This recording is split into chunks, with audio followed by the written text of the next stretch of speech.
Thanks for joining us in Network Africa. I'm Amarachi Ubani. Let's begin in Ethiopia, where funerals are being held for some of the 14 people killed in a landslide that struck a mountain monastery during an overnight prayer session in the northern Amhara region. Rescue efforts for those feared trapped beneath the debris have now been called off after a hillside above the Orthodox Christian monastery collapsed in the early hours of Monday. One senior local official of the church says the land above the cave gave way after heavy rain fell throughout the night. 7 people were found injured, 5 of them seriously, while those who had died had reportedly gathered to receive holy water for a cleansing ritual. 11 of those who died have been buried at the monastery, while the bodies of the others have been returned to their hometowns for burial. Landslides are a recurring hazard in Ethiopia during the country's main rainy season, which typically runs from June to August. Over now to Sudan, where the Rapid Support Forces has announced the latest assault on El Obeid in battles with Sudanese army, claiming it deploys 5 brigades to liberate the city in Sudan's North Kordofan. One RSF service member declared that the group's forces in the city of El Fasher, consisting of 5 brigades, are ready to repel the enemy on all fronts and also liberate the city of El Obeid.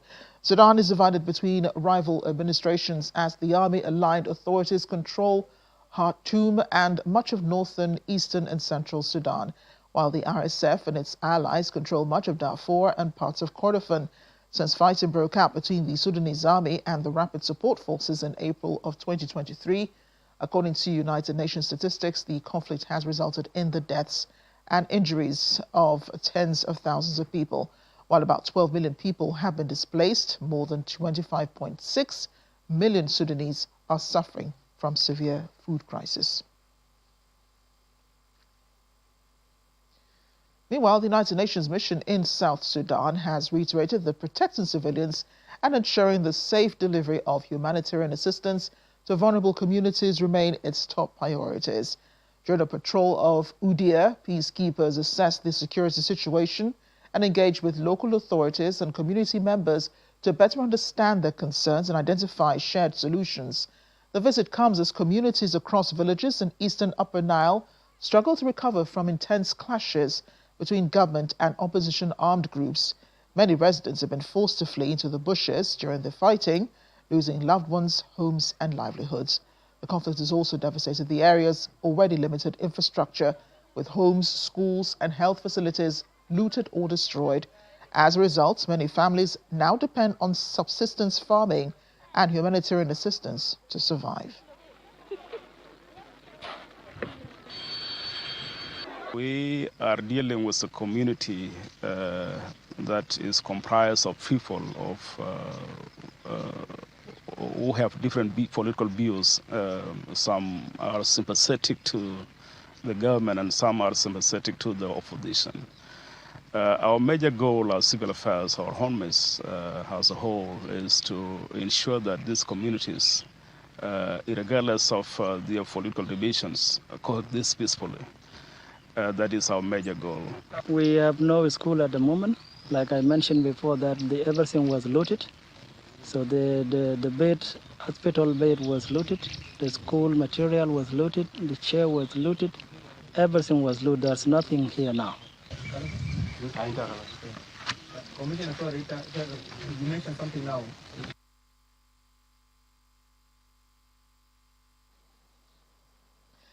As violent extremism continues to threaten peace and stability across Africa, stakeholders are calling for a shift from conventional security responses to a more victim-centered approach that prioritizes healing, reconciliation, and sustainable peace. This was a focus of a conference organized by the National Defense College in collaboration with Center for African Peace and Conflict Resolution in Abuja, Nigeria. Participants say restoring the dignity of victims and rebuilding fractured communities will address the devastating impact of violent extremism.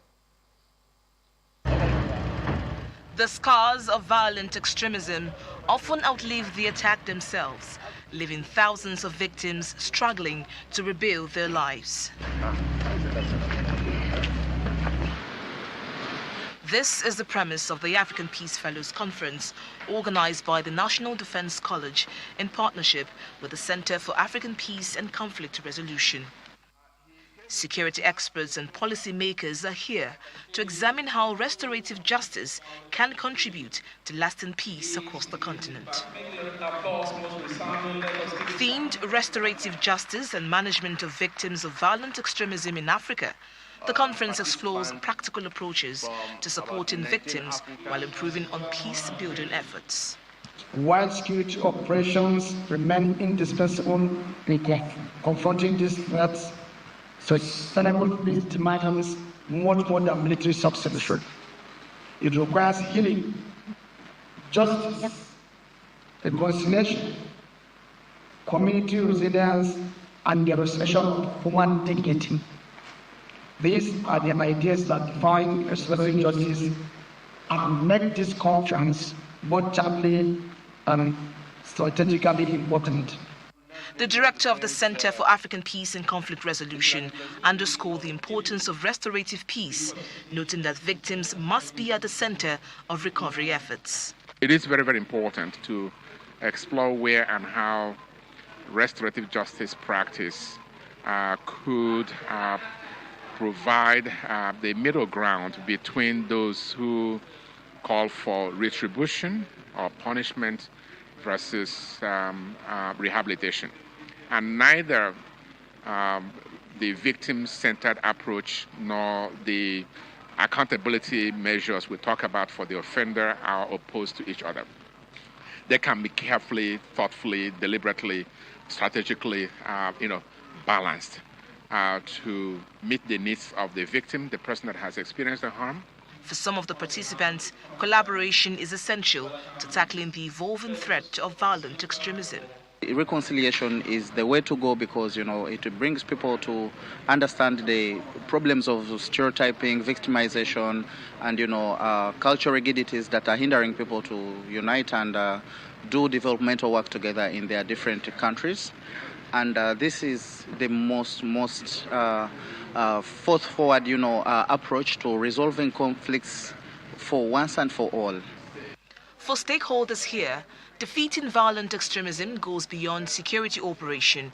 They believe restoring hope, dignity and justice to victims remains essential to building resilient communities and achieving lasting peace across the continent. From Abuja, Victoria Longjohn, Channels Television News. So updates now on the migrant surge into Spain. The Moroccan Ministry of Interior says human trafficking gangs, misleading online information and confusion over Spanish court rulings were drivers of the recent movements towards Ceuta and Melilla. Giving an address in the Moroccan capital, Rabat, the Interior Ministry spokesperson, Rashid Al-Khalifil, says the events are neither spontaneous nor caused by a single factor. He adds that Spanish court restrictions on the immediate return of some migrants intercepted at sea have been misinterpreted, convincing some people that swimming offers a better chance of avoiding deportation. Moroccan authorities confirm 11 deaths, including 10 people who drowned and 1 who died after falling from a rocky area near Ceuta. Meanwhile, Spanish authorities say around 60,000 people entered Ceuta and that at least 72 people died during the crossing attempts. Moroccan authorities say they're working with their Spanish counterparts to verify reports of additional deaths in Ceuta and establish the identities and nationalities of those involved. Moroccan families are gathering near the border crossing with the Spanish enclave, seeking information about relatives who went missing while attempting to reach the city by sea. Father of one of the missing migrants, Mohammed Al-Kandafi, says his son left Tangier with a friend on Thursday before the pair entered the sea together. He says a friend made it out, but his son has not been seen since. Returned migrants have also described the conditions they experienced in Ceuta as real suffering, saying they lived on the streets, were forced to eat food from garbage containers, and were assaulted by security personnel. However, the influx has prompted Ceuta to declare a state of emergency and has fueled political tensions across Europe.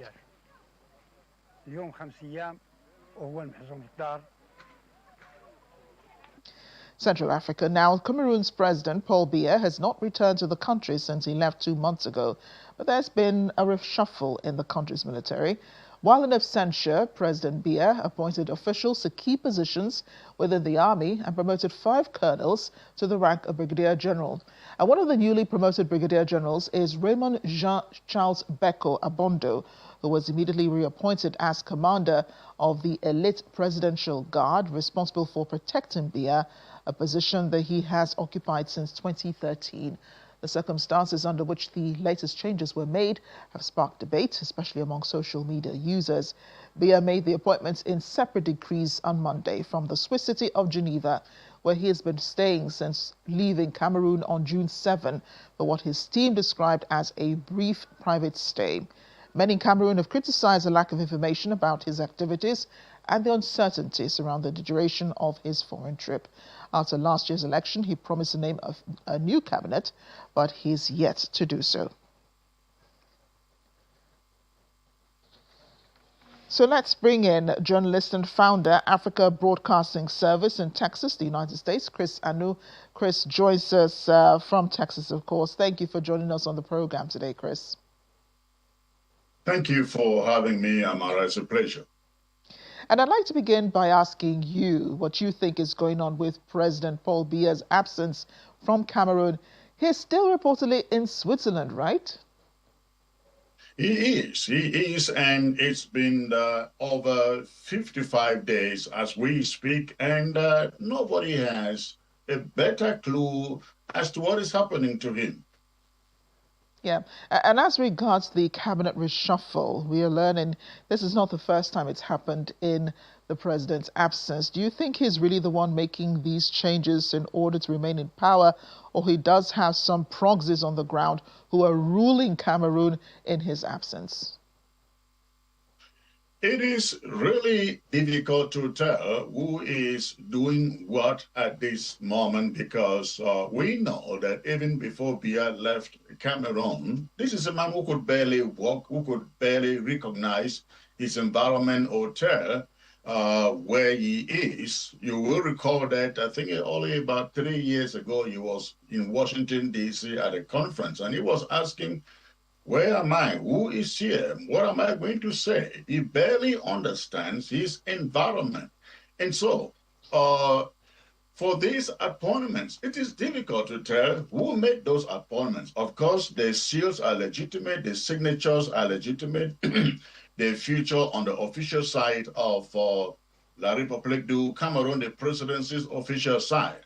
But because of the divisions within the ruling clique, it is becoming very, very unpredictable who is doing what. The appointments that we are talking about here, I don't know whether you are aware that only about 3 weeks ago, there was what we call a radio coup, a television coup that was supposed to take place where somebody with the official seals of Paul Biya drafted a decree appointing one of his subordinates in the presidency, appointing him vice president, and then it was made to CRTV, the Cameroon Radio and Television Corporation, to be announced as they appointed a new vice president that should take over from Paul Biya in the case of death.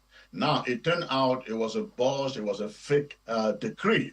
Now, this one comes out yesterday, and people are asking, if Paul Biya can stay or sit in Geneva and appoint or promote generals, why can't he just also appoint a new president from Geneva? And so it is difficult to tell, very, very difficult to tell because of the divisions going on and his cognitive abilities to tell that he is actually behind these appointments. Yeah. So who is the face of the government right now in Cameroon? Who's the one seen as representing the president in his absence? There is the all-powerful Secretary General at the presidency called Ferdinand Ngongo, who is said to be behind all that is transpiring, even including the appointments of yesterday. Many people say he made the appointments, and the appointments were made because he is very, very much ambitious, becoming the vice president or the next in line to Paul Biya. So it is assumed that he is the one making all these appointments, including the one with a fake letter for the appointment of vice president that was sent to the television station. What is even more interesting, Chris, is that the president's absence cannot be discussed publicly in Cameroon, at least not in the media, not in public spaces. So how are Cameroonians doing this via social media? Because that's where most of the, these information about what's going on in the country is coming out. How are they doing this on social media so they're not clamped down on by authorities? Well, they still find a way to clamp down on the citizens. The official media, mainstream media cannot do it because their licenses will be shut down and they will be picked up and put in jail. But the social media is doing its job as usual. You cannot restrain social media the way you restrain the mainstream media. And so social media takes over and put their narrative to it. The only problem with social media is, every Tom and Dick can post a post on the social media, and so it becomes difficult for us to know who is exactly telling us the truth. But at least a discussion is going on, and the people are very much aware what is happening in the country. That is a good thing about social media. It gives you information, true or not,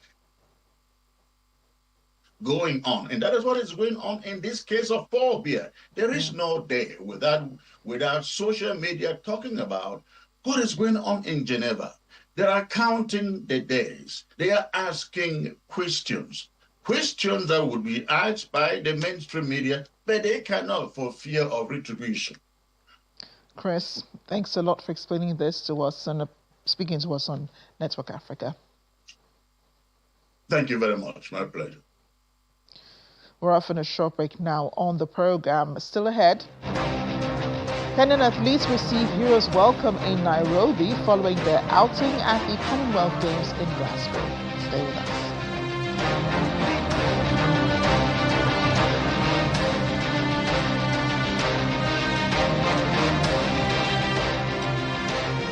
Welcome back to the program. The 2026 Interpol African Cyber Threat Assessment Report shows that artificial intelligence is now powering more than half of reported cybercrime across Africa, allowing criminals to launch faster, more convincing and large-scale attacks. That report found that 55% of cybercrime cases recorded across the continent involve the use of AI, raising concerns as Africa's digital economy continues to expand. With more than 1.1 billion mobile subscribers in 2025, millions of people are relying on digital services, creating new opportunities for both innovation and cyber criminals. Based on data from 36 African countries, the 40-page assessment says cybercrime has evolved into a highly organized cross-border industry that is becoming harder for authorities to detect and stop. According to the report, online scams remain the most common form of cybercrime in 2025. Criminals increasingly used artificial intelligence alongside social media platforms and mobile money services to target victims. Interpol said cybercrime-related financial losses have risen sharply over the past year, climbing from $192 million in 2024 to $484 million, as investigators attribute the increase to AI-powered fraud, stolen login credentials, and sophisticated social engineering attacks. Meanwhile, in South Africa, the Department of Basic Education, in partnership with African Missions Global, has launched programs aimed at equipping both educators and learners with practical skills for the future economy. The initiative includes an AI training for teachers and a financial literacy game designed to help learners make smarter financial decisions from an early age. Our South Africa correspondent, Innocent Amosa, has more. Africa Mission's Global, working alongside South Africa's Department of Basic Education, is rolling empowerment programs in Johannesburg.